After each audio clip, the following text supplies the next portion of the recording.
Seguimos con esta jugosa charla con Manuel. Y fuera de aire comentábamos que el tema que escuchábamos, que lo preví como, digamos, bienvenida, recepción a este amigo gallego, el músico que le interpretaba es Carlos Núñez. Y bueno, obviamente que no lo sorprendía a Manuel, pero él sí me sorprendió a mí porque me dice, Carlos Núñez, es amigo mío. Y cada vez que ha venido a la Argentina a presentarse, ha venido a comer a Morriña, que es la marca registrada, ¿no? Así es. Sabe que a Carlos Núñez siempre lo trajo Guillermo Pardini. Ajá. Él está en el tema de la música celta y eso. Y al principio le costaba porque Carlos tenía que hacer un gran esfuerzo para no cobrar lo que realmente cobraba en otros lugares, porque aquí no había tanto público para ese tipo de música, ¿no? Ahora ya tiene mucha más fama, mucha más popularidad y seguro que llena, como ha llenado las últimas veces ahí en el Coliseo, ¿no? Pero Carlos Núñez es una personalidad también media renacentista. Ajá.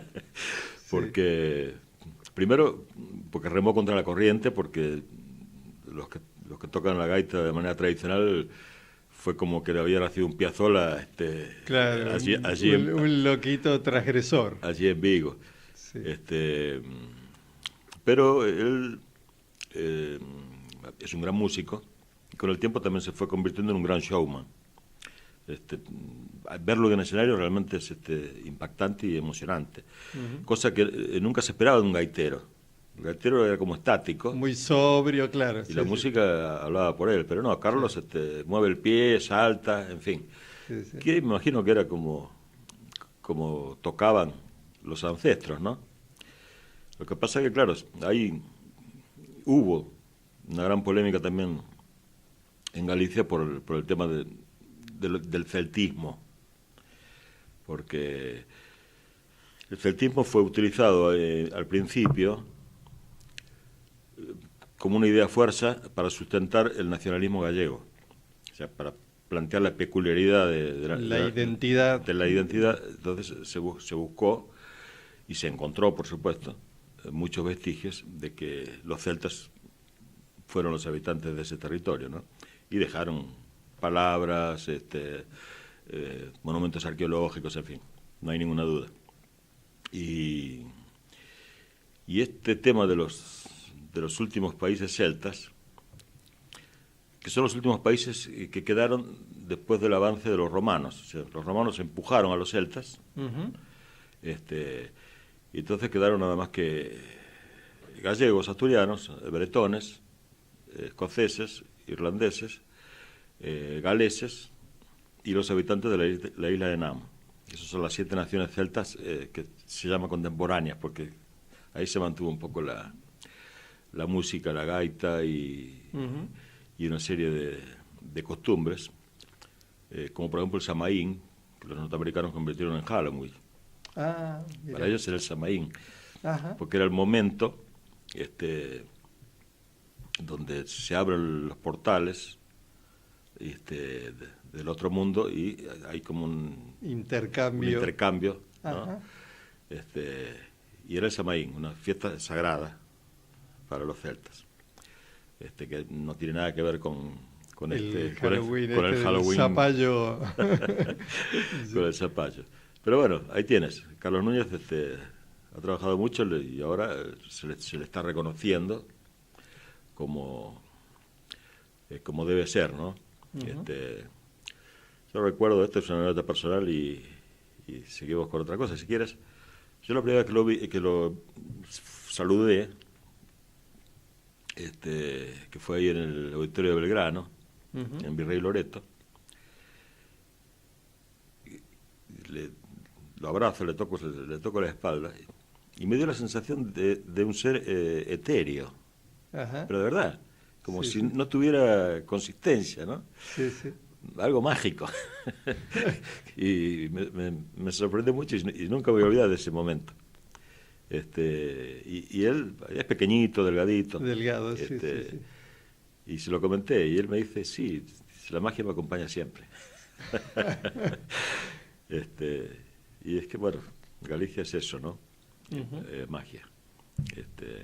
Y esa magia de Galicia y en lo que vos has hecho y bien hecho en la actividad de cocina, ¿qué aspectos, como líneas, como trazas, podés decir que ha influido la cocina gallega en nuestro país? ¿Qué hilos principalmente encontrás? Sin duda hay una influencia italiana, española, sobre todo en la gente, más allá de los restaurantes de élite, que en general van por la cocina francesa, la escuela en general, pero en la gente, esa cocina que se trae cada uno dentro de su impronta, de su valija y de sus costumbres, que se ha transmitido después al lugar que han venido a habitar y desarrollar. ¿Qué hilos podés describir de esa cocina gallega en la Argentina? Bueno, por empezar, yo inquieto un poquito cuando comienzo con este tema, porque se habla de la influencia muy fuerte, incluso de la italiana, pero a partir de las primeras décadas del siglo XX, digamos, que fue donde realmente se empezaron a asentar los inmigrantes, todos. Pero estamos falsificando la historia, porque los españoles y los gallegos, y ahora explico por qué rápidamente, vinieron en la época de la colonia. Claro. Por no hablar de los conquistadores. Sí, sí. Entonces, sí. Y ya instalaron su cocina. Ahora, ¿qué cocina instalaron? Porque alguien que está distraído puede decir, bueno, pero eran andaluces, eran extremeños, de ahí salían los barcos. Pero sucede que durante los 8 siglos que la península ibérica fue dominada por los musulmanes, porque a veces decimos árabes equivocadamente y no todos eran árabes, la mayoría eran magrebíes, pero tenían la religión musulmana. Sí. Durante esos 8 siglos, la única zona que nunca pudieron llegar fue la parte totalmente de la Galicia, una parte de León, algo de Asturias, y un corredor de este lado de los Pirineos que las fuerzas de Carlomagno y el Sacro Imperio romano-germano o de Occidente siempre lo mantuvo, que era una forma de impedir que traspusieran los Pirineos. 8 siglos es mucho tiempo. Indudablemente la influencia en la gastronomía, en todo, en la parte del sur fue importante. Y en la parte norte se tenían que nutrir de las influencias que venían del otro lado de los Pirineos, justamente, que era lo que podríamos llamar, Álvaro Cunqueiro lo llamó cocina cristiana de Occidente, ¿no? Se mantuvo de manera perfecta. Por eso la cocina gallega, aunque la gente no lo advierta, tiene mucha influencia germana. Los suevos estuvieron mucho tiempo y ahí instalaron el primer reino de Galicia, que fue el primer reino establecido desde Europa. Cuando se reconquista la península, la toma de Granada en 1492, que es la fecha en que parten las naves para América, sí. Toda esa parte sur había quedado deshabitada, porque entre las expulsiones que decretaron los reyes católicos y la metodología de la guerra que había en esa época, de no dejar prisioneros, sino matarlos, liquidarlos, eliminarlos. Sí. Entonces la única forma que tenían los reyes cristianos era ir repoblando. A medida que avanzaban, repoblaban. Y siempre eran gallegos y leoneses. Y algunos asturianos, porque eran los que estaban. No había para recurrir a ningún otro sitio. Por eso en Andalucía hay infinidad de apellidos que son gallegos, Ajá. empezando por Machado. Entonces, cuando sucede esto, todo el mundo tenía que demostrar que era cristiano para que no lo mataran. Entonces no podía seguir comiendo lo que se comía en el sur.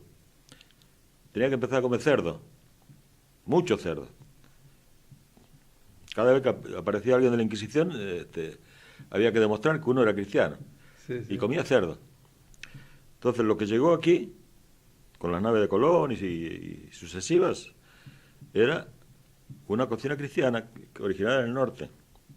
O sea que ya, vamos rápidamente al territorio argentino, Ujú. los primeros colonos tenían ese tipo de cocinas, ¿no? Ok. Por eso el puchero fue emblemático siempre, y toda una cantidad, el asado, porque en el norte se asa, y hay carne ternera, cosa que en el sur no había. Ajá. Había cordero, otro tipo de cosas. Sí, O sí. sea que el asado también, no con la parrilla horizontal, pero también lo imponen de ese sitio. Entonces, la influencia de la cocina gallega está desde el primer minuto Claro. y se mantiene. Cuando triunfa la Revolución de Mayo, se quiere vestir a la inglesa y comer a la francesa. De hecho, Moreno era un gran admirador de la cocina francesa. Era lo que estaba de moda. La Revolución Francesa y toda la historia. Pero el pueblo nunca dejó de comer de manera hispana. Tal cual. Siguió manteniendo, y hay cantidad de documentos de la época de Rosas, 1860, 1870, 1880, siguieron comiendo de la misma manera. Algunos recetarios que hay de esa época tienen todas recetas de origen hispano. O sea, lo que se ponía era eso, o sea, flan, arroz con leche. Por ahí se coló alfeñique, que el alfeñique es de origen árabe, los palillos esos de caramelo. Sí, sí. Por ahí se modificó en la zona de Cuyo la chanfaina. La chanfaina es absolutamente hispana.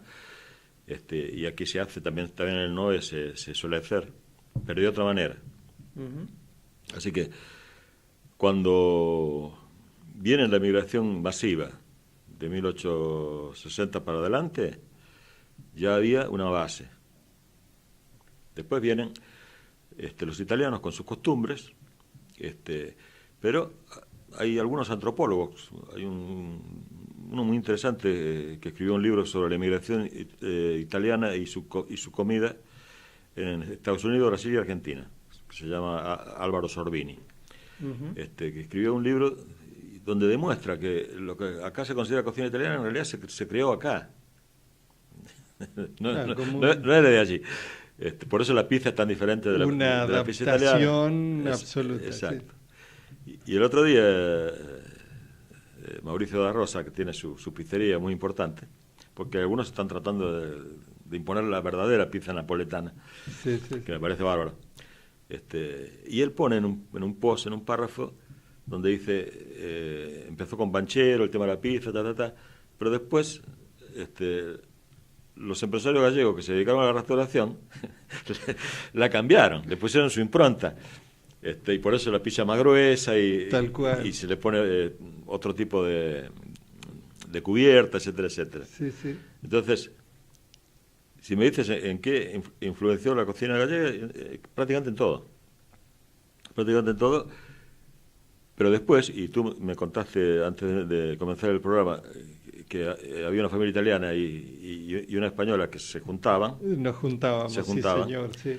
Y es inevitable que en esa juntanza Se intercambie claro, y se intercambian. pasen. Claro, claro, claro. Bueno, es lo que enriquece. Y volvemos, nada es casual, al comentario que hacíamos antes, que yo te hacía de la mención de Alberto Antonini, que él decía lo importante que es observar, saber observar, aprender, y otro de los tips así de comentarios que me quedaron es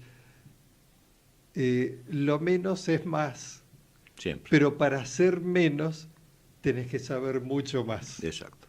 No es una reducción así simplista y empobrecida, sino que justamente para lograr la esencia de algo y hacer menos, requiere que previamente tengas un conocimiento, un fundamento Claro. que lo sostenga. Es así. Escoffier decía, hacerlo simple sencillamente. Claro. Y durante mucho tiempo, y eso no es una leyenda, durante mucho tiempo, cuando entraba alguien en la cocina se mandaba a hacer un huevo frito, para saber si lo sabía hacer o no. Y los clásicos gorros de cocinero, los plisados, es el símbolo de esos plisados, es la cantidad de formas que un cocinero verdadero sabe hacer los huevos. Ajá. Porque hay miles. Sí, sí, sí, O sea, sí. refrendando lo que dijiste, siempre lo sencillo es lo más difícil porque tienes que conocer las técnicas a la perfección. Exacto. Y eso es lo que no se quiere entender. Porque ya después de esa base, lo demás es enmascaramiento. Claro. ¿No? Cuando salseas y cuando ya le pones firuletes y todo eso ya es enmascaramiento. La base tiene que estar bien hecha. Si no, te vas a fracasar. Es así. Y la gran diferencia que hay, la única gran diferencia que hay, en mi opinión, entre la antigua cocina, pongámosle medieval, donde el enmascaramiento era necesario, porque los productos no siempre estaban en buen estado, etcétera, y por eso se le ponían muchas especias, y por eso se apuró Colón en tratar de encontrar las Indias y todo eso, es que ahora se trabaja más con el sabor natural de la materia prima. Y ahora lo reconocemos. En la Edad Media no se reconocía qué era lo que estabas comiendo en realidad, porque primero que lo machacaban, casi todos los productos se reducían a puré. El plato casi emblemático de la Edad Media en todas las naciones europeas era el manjar blanco, con variantes, pero siempre, si era carne, tanto de ave como de otra carne, era toda deshilachada, Desmenuzada. desmenuzada.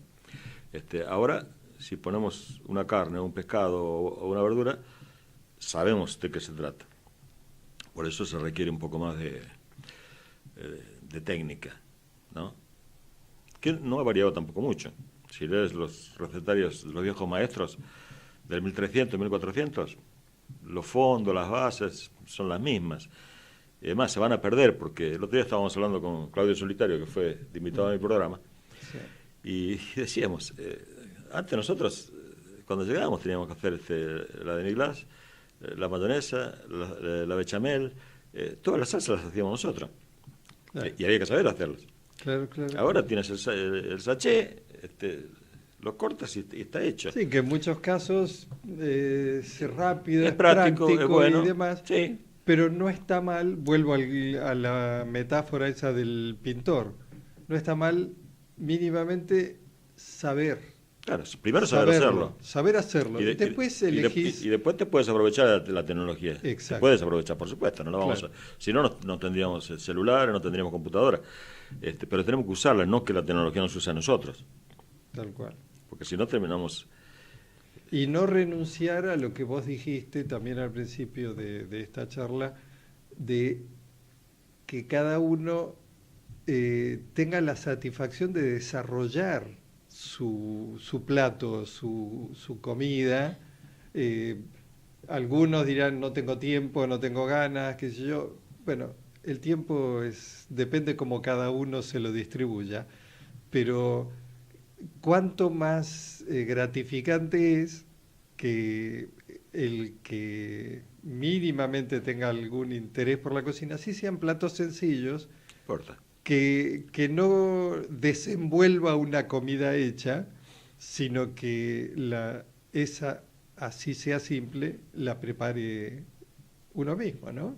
Y ese juego y la gratificación que tiene después al saborearlo, creo que bien los vale, bien los paga.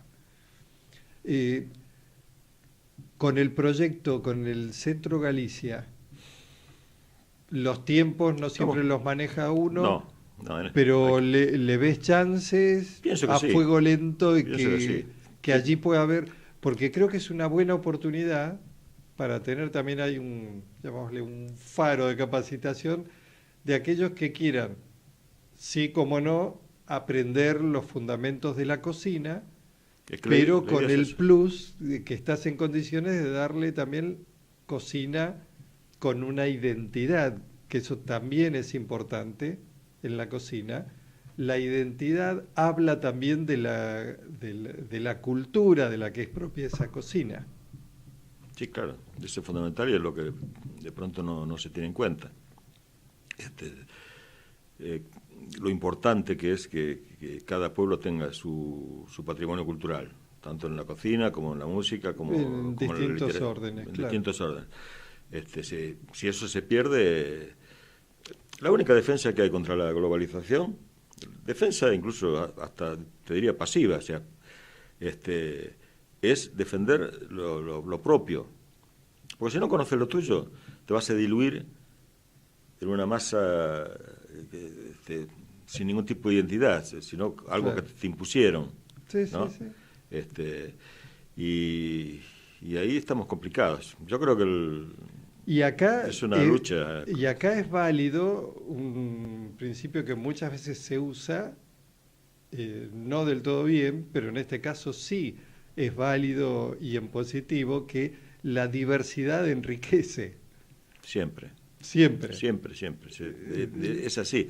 Esa es otra cosa, que hay gente que tiene miedo de reconocer las influencias. Las influencias te fortalecen. Claro. Justamente las cocinas, yo suelo hacer comparaciones con la cocina peruana, la mexicana, que se impusieron a nivel internacional. Los platos de ellos, que son platos de bandera y que todo el mundo consume, son platos pobres, son platos tradicionales. Y ellos no se avergüenzan de eso. A pesar de que todos los platos, si caemos en el peruano, tienen influencia hispana, influencia precolombina, influencia africana, y influencia oriental.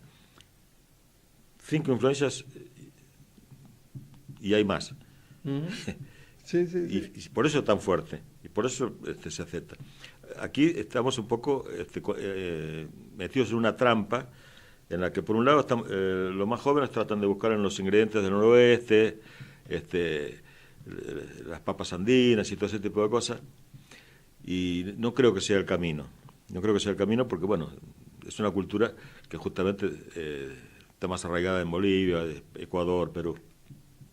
Y cuando se habla de la cocina de los inmigrantes, como que les da miedo, como que dicen, y no, pero esa no es, sí, es tu cocina, pues ya es tuya. Porque ese plato, la forma en que haces una milanesa, es tuya. No es la forma, es la forma que la hacíamos en otros países, ¿no? Nosotros también hacíamos milanesa en Galicia, con el hueso, la costilla con el hueso, tal cual. pero la forma que la hacen aquí es tuya. Y si es napolitana, más tuya todavía. Y el pastel de papa es inglés, porque es inglés la receta, pero es tuya, lo estás haciendo diferente. Y además el pastel de papa se hace de una manera de este lado del Río de la Plata y de una manera del otro lado, ¿no? Y esa es la cocina nacional. Claro. No hay que tenerle miedo. Sí, que a veces son matices, y bueno, pero marcan también la particularidad de cada uno. Y lógico. La hamburguesa tampoco es norteamericana. La hamburguesa, el nombre lo dice, viene de Hamburgo. Y a Hamburgo llegó de Mongolia porque ellos solían picar bien la carne y condimentarla. Claro. Y decirle a un norteamericano que no es de ellos, claro. No sé, es nuestra. Ese orgullo, como de pronto en el vino nació el orgullo por el Malbec y se arraigó de una manera muy importante. A cualquier argentino, aunque no sea muy entendido en vinos, hablas del vino argentino y te dice Malbec. Bueno, con la cocina hay que hacer lo mismo. Pero no va a ser tan fácil lograrla. Porque entre otras cosas, los cocineros y la gente que se está consultando no son precisamente los que saben. Bueno, mira, en estos últimos párrafos has comentado has anticipado la respuesta de lo que te iba a preguntar, palabra autorizada es la tuya. ¿Cómo estás viendo, lo estás comentando, cómo estás viendo el futuro? ¿A qué apuntamos? Si estamos bien rumbeados o mal rumbeados en cuanto al sesgo de la gastronomía que se está poniendo el foco hoy, porque gastronomía y cocineros buenos hay muchos. El tema es que tengan visibilidad y a veces con este poderoso aparato que suelen ser determinadas vías de comunicación, a veces se le ponen los focos, lo que vos acabas de decir, a gente que una de esas no es la más indicada o la más autorizada como para ser referentes. Claro, ¿Cómo ves y por dónde, en todo caso, ves el encauzar el camino de nuestra gastronomía, de la gastronomía de Argentina? Por empezar, tiene que haber un proyecto de Estado para realmente rescatar y promocionar la cocina. La gente de turismo, la gente de producción. Y yo dije, perdón, de Argentina, pero en realidad es tan diverso que debería ser por regiones, ¿no? Sí, debería ser. Pero en todos los sitios es más o menos lo mismo. O sea, hay algunos ministerios de algunas provincias que están trabajando mejor que incluso lo que se está haciendo en Capital, por ejemplo. Uh-huh. Hay muchos funcionarios que son muy jóvenes, no tienen mucha experiencia, tampoco asumen que pueden consultar a otros. En general se le da cabida. Yo trabajé mucho tiempo en televisión, entonces cuando yo digo cocinero de televisión no estoy degradando la televisión. Me gusta e incluso si puedo volver, vuelvo. Uh-huh. Pero hay una cantidad de cocineros televisivos que no tienen experiencia, no son cocineros, nunca trabajaron de cocineros. Claro. Entonces, ¿cómo desde el Estado vas a consultarlos? Lo único que vas a hacer es comprarte una imagen para que tu proyecto tenga más publicidad, etcétera, etcétera. Pero de esa manera no vamos a lograr.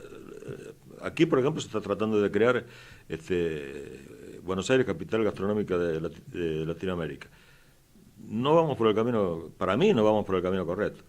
Uh-huh. Y si recorres todas las ferias de Buenos Aires, en las que yo también participé, y participo cada tanto, son todas hamburgueserías. No hay nada de identidad. Entonces, no estamos bien. Y por el otro lado, los cocineros que sí son cocineros, tienen unos egos tan gigantes que también es difícil y no se juntan. Claro. No se juntan porque cada uno juega su propio partido. Claro, hay como 20 o 30 grupos de cocineros que están más o menos bien rumbeados, pero no se hablan entre ellos. Entonces, te escucho y ¿sabes cómo lo comparo con el mundo del vino? Sí, me imagino, algo por lo menos de oído me han contado y él pasó a ver lo mismo, más o menos lo mismo. Y así no vamos a lograr que, teniendo tantos productos buenos y tanta historia como tiene Argentina, casi es el único país que no internacionalizó su cocina. México lo hizo, Brasil lo hizo, Perú lo hizo, los colombianos y los venezolanos, hasta los colombianos y los venezolanos lo están haciendo. Están metiendo sus arepas arepas hasta por las orejas, por todos lados. Sí, es cierto. Es cierto. ¿Por qué no? ¿Por qué Argentina no? Yo no lo puedo entender. En fin. Manuel, un placer haber compartido este rato contigo, que por supuesto siempre, repito, cuando las conversaciones se hacen cortas es porque han sido muy sabrosas. Y bueno, seguiremos en cualquier momento. Para mí siempre un placer compartir contigo y encantado de recibirte próximamente. Ojalá que en breve podamos decir algo respecto de, sea en el centro Galicia, o sea con la academia de Manuel, Sí, sí. en algún lugar, hay un plan B. que podamos decir que en algún lugar estás dando lo tuyo, transmitiéndolo, y que independientemente que todavía tenés mucho por seguir aportando y desarrollando, parte de ese aporte es transmitiéndolo, Ese es el comienzo, justamente. compartiendo, Por eso, educando, compartiendo. sí, seguro. Para Así eso que sirve ojalá que podamos estar compartiendo y dando difusión en breve algo de eso. Gracias por la invitación. No, un placer otra vez y que sea hasta muy pronto, otra vez. Que así sea. Salud. Salud. Gracias a Manuel y como siempre repetimos, pásenla bien, beban ricos vinos y nos encontramos el viernes de la semana que viene con más placeres divinos. Chao.